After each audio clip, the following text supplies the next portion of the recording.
Anong soft drinks ang hindi mo pwedeng inumin sa agahan, sa tanghalian, at hapunan?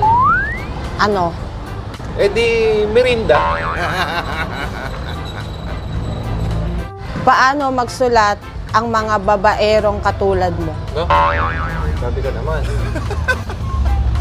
Paano? Eh di kabit-kabit.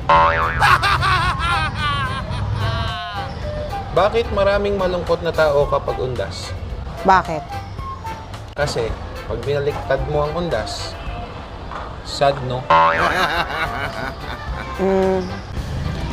Ano ang paboritong dessert ng laging mga late? Ano? Eh di chocolate. Kilala mo si Bill? Hindi. Hindi mo kilala. Anong trabaho niya? Ano? Guard.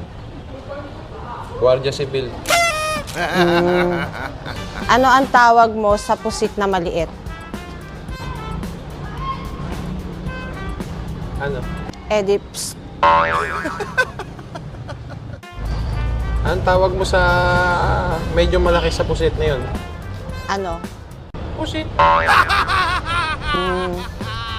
May 5 lalaki tumalon sa swimming pool. Yung 3 doon, umahon. Ilan na lang yung tao na hindi nabasa yung buhok? Ilan? Wala. Bakit? Lahat sila kalbo eh. Paano mo malalaman pag bagong ligo ang kalbo? Oo nga, ano. Paano? Eh di tanungin mo kung naligo sila. Ano mo pakakalmahin ang sanggol na umiiyak? Paano? Ganito sasabihin mo. Baby, kalma. O baby, kalma. Kalma. Ano ang tawag sa sakit na hindi mo malalaman? Ano? Eh di secret. Ano mas malaki sa city? Ano? Otso.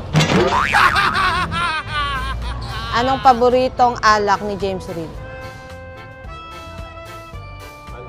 Eh di Reid Horse. Anong tawag mo sa baka na umakit sa puno? Ano? Eh di magaling. Nakakakinig ng puno eh. Oo, talaga. Anong gamot ang pinapahid sa balat ng mga baboy? Ano? Eh di ointment. Oink, oink.